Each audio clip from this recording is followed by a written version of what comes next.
Chilling tales for dark nights.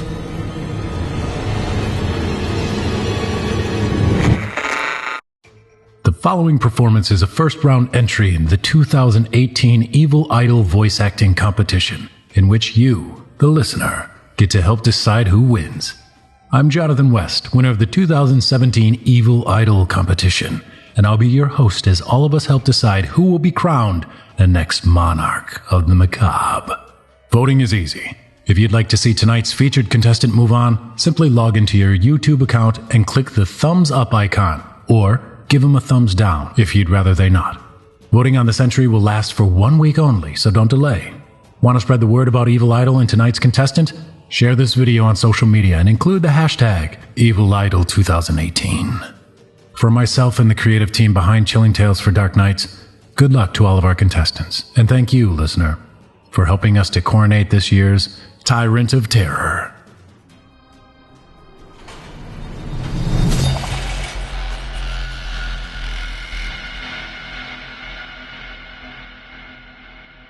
Please welcome to this year's competition contestant number 22, Dayjan Lesmond, performing a tale by author A10A10A10.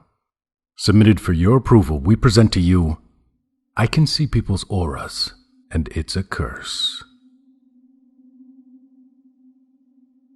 Yes, I can see people's auras. And I hate saying it so bluntly. It makes me sound like some hack psychic who fakes the ability as a means of exploitation and a paycheck. I've never made money from my ability. I've never taken advantage of it, and until now, I've never spoken of it to anybody. But I really do see them, and I'm starting to view it as more of a curse. I have a reason for typing this out, and I assure you there isn't a happy ending. For me, it's quite simple. I see a faint light surrounding people, everyone. And in that light, I can see their morality. The brighter and more translucent the light is, the better the person. The darker and opaquer, the worse. Dim and partly translucent are morally ambiguous. To simplify things, those are the three ways I describe them. Dark equals evil. Bright equals good. Dim equals somewhere in between. It's strange, I've always viewed the people with gray, dim auras as arbiters, mediators. The people in between who aren't one or the other and will always have difficult decisions to make. I was a child when I first became aware of my gift. It didn't take long to figure out that the brighter auras were kinder to me and selfless. While both of my parents are good people, my father's aura was quite a bit brighter than my mother's. As a result, he was always far more patient and understanding with me. It was clear to see that my teachers and my fellow students with brighter auras were usually friendlier and more compassionate. The dark auras were the stereotypical fighters, lunch money stealers, and bullies. I would say I was around 8 years old when I fully figured out that I have a gift that most people don't have, that possibly nobody else has. I've read some of the New Age websites and alternative medicine articles that give their take on aura reading. While I believe that the vast majority of it is bullshit, I expect there must be at least some other people out there with my ability. So I don't want to completely dismiss those people as an outright hoax. It's just that, for me, it doesn't work anything like the way those websites describe. I've visited numerous aura readers and psychics. Most of them have dim or dark auras themselves, and I'm certain they don't really hold this power. I'm not saying all psychics are terrible people. I've visited a few who had very bright auras. They were unable to convince me that they really have psychic powers, but at the very least, used their deception to try and help people. You need to understand, I'm going to end this entry by sharing a terrifying event that is happening to me. But before I get to that, I think there are a few more things I need to explain. I imagine many of you are curious as to what type of aura is the most common. I'm happy to tell you that the majority of people are somewhere between dim and bright. I see very few dark auras.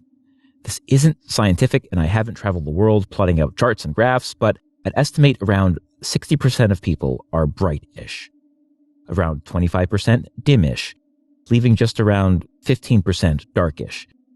Again, these are just estimates. What's the precise difference between, say, bright and dim? I have no idea. but rest assured there is far more bright in the world than dark. The next thing I'd like to discuss is children. I can see a person's aura right from birth, and I've never encountered an aura changing as someone ages.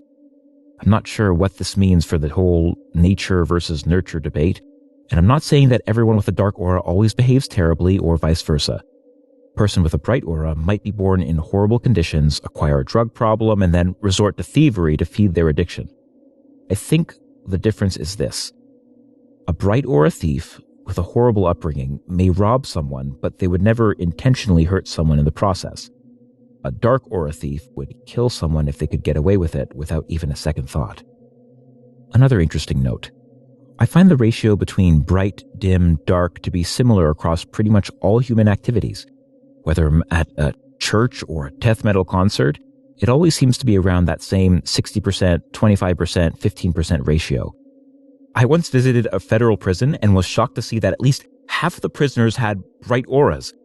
I had to be at the prison in person to see this because I can't see auras on photographs, television shows, movies, or even in mirrors. I can only see auras in the real world. Another strange thing, I can't even see my own aura. I assume and hope I would be on the brighter spectrum, but I can't see it. The brightest person I ever saw worked as a social worker. She shone so bright that it was difficult for me to even look at her. Based on the way people acted in her presence, I think that almost everyone around her could sense her brightness in a subconscious way. Everyone loved her. She had donated a kidney to someone she barely even knew. She had a special needs adopted child. Most of the money she earned was donated to various charities, and that's only the little I knew of her.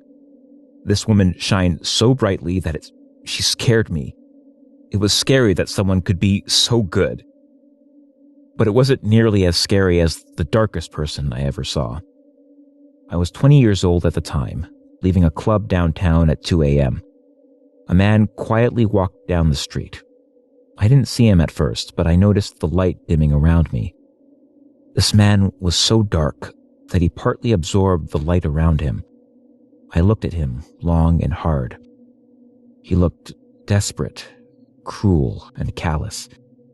When he looked up and locked eyes with me, it made me fall back. He smirked as though he knew what I could see. I saw his face up close. I would never forget it. And I recognized it when I saw his mugshot a few weeks later in the newspaper. He had murdered his ex-wife and 2 children in cold blood. I think I need to get to it now. The reason why I'm writing this out. I fell in love a year ago. She didn't shine anywhere near as bright as what I've seen before, but she most assuredly was not dark or even dim. She was beautiful. Her sense of humor, her wit, her everything. She was my dream woman. And I've never told her anything at all about the auras I see. I could go far more about her, but this isn't a love story. What's important is this. We fell in love, she got pregnant, we got married. We were happy. We were so happy. I remember hearing the buzz of my phone 2 mornings ago. I remember my excitement when I saw, "It's happening, come to the hospital." I remember my frustration when I got stuck in traffic. I remember how long it took to find a parking spot. I remember shouting at a nurse, "What room is my wife in?" I remember bursting through a door and seeing the smile on my wife's face. I remember seeing the doctor, his light shining so bright as he told me, "Congratulations, it's a boy." The doctor held him up to me, and all the light in the room dissipated. "No, this can't be," I remember saying. The doctor put him in my arms. The darkness around my son was so absolute that I could barely even see him. He was a void. He was so dark that the world barely even existed around him. It was like nothing I'd ever experienced. I started weeping. I think my wife and the doctor thought they were tears of joy, but they weren't. Lord knows they weren't. I think back to the dark outline around that man that murdered his family. It was up to that point the darkest I'd ever seen. But the darkness around my son was 100 times worse. 1,000 times worse. And what could possibly be 1,000 times worse than murdering your entire family? It's been 2 days. We're home now. My son's darkness is so extreme that it dims the hallway leading to his room. My wife knows something is wrong. I think she suspects I'm having regrets about having children at all, if she only knew. What do I do? He's my son. Just 20 minutes ago, I stood above him, holding a pillow over his face. But I couldn't do it. Not yet, anyway. A man who could murder his 2-day-old baby boy, what color would his aura be? And here's the thought that keeps going through my mind as I sit here alone. The fathers of our worst, the Adolf Hitlers, Joseph Stalins, Timothy McVeighs. If their fathers knew what they would become, would they murder them in the cradle? Would they have the strength to hold down the pillow as long as it takes? I can see the door of my son's room from my office. The hallway seems to be growing darker. I look down at my hands as I type this. Maybe I'm going crazy, but there seems to be an aura around my hands and arms now. It's gray. It's dim. Maybe it's always been dim. I'm looking down at the pillow beside me. The grayish, dim outline around my hands is more apparent than ever. Maybe it's time. Maybe this is why I have this gift. It all comes down to right now. Maybe it's time. I think it's time.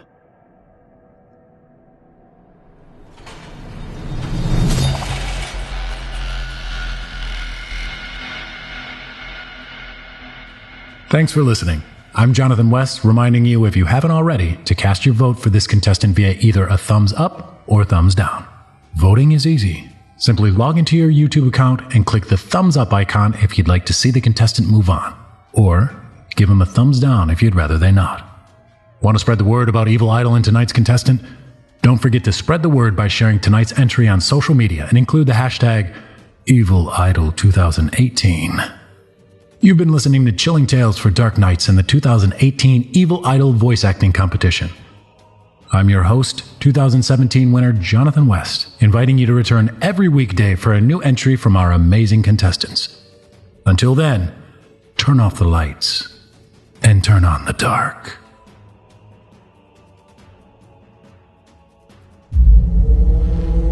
Chilling Tales for Dark Nights.